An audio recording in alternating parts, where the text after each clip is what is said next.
Today, on this week's version of Midweek Minute, I wanted to come and give you a micro version of the update we gave to the entire church last Sunday related to our Beacon House project.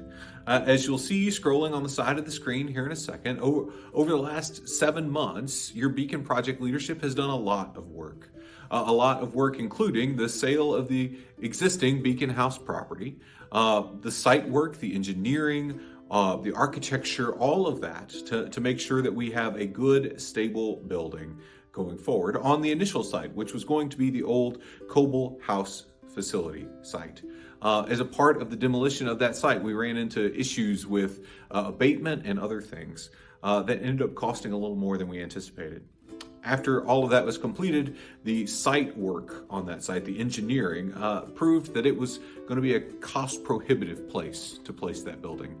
The soil was not stable enough to sustain a new building well without substantial adjustment to the existing plan. Between that and additional ADA requirements at that site, it made it a cost-prohibitive place for us to put the new building. And so we have switched the location, as you've heard me talk about before, to the western edge of our main parking lot area. The additional site work that was done to engineer on that site has been done, and we have a contract underway and a price in hand for what the building is going to cost. You're going to see that just to my left over here.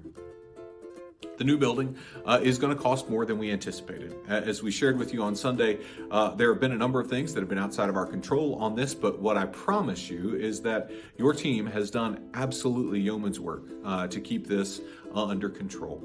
The total cost is $498,000. We have a designated special gift already committed to the project to cover lumber and framing and the wood for the project of about $56,000, which is a substantial gift, and we are incredibly thankful for that.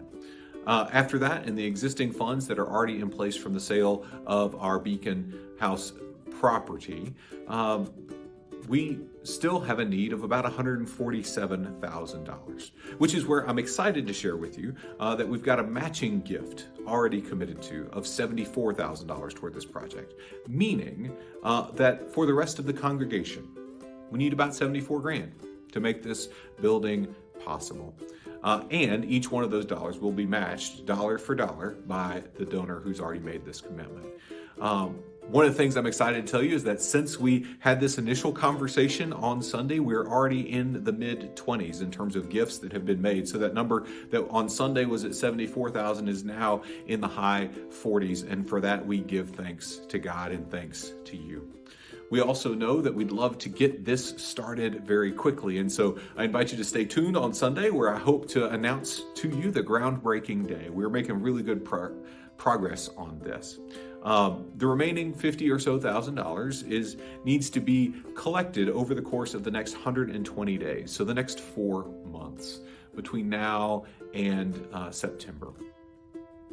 And so if you have considered giving to support the ongoing mission and ministry work of this church, we encourage you to consider an above and beyond gift to support this building project. It will help create a new Beacon House facility. It will also help create a new Tongan community gathering space that ministry used to happen in our Coble House facility, and now it is having to happen on a short-term basis in another location on our campus. And so we encourage you to give an above and beyond gift. Join my family, join many families who have already said yes to this project.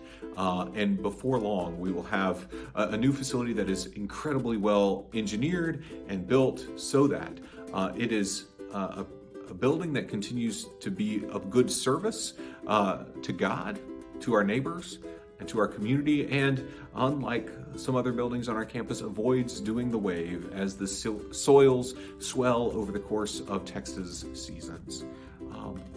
Thanks for being with us for this Midweek Minute edition. And know that if you have any questions about this Beacon project and the Tongan Community Center Space project, we invite you to talk to Michael Hendrickson, our Chair of Trustees and Chair of this project, to me, or to Chris Galloway, our business administrator here in the office.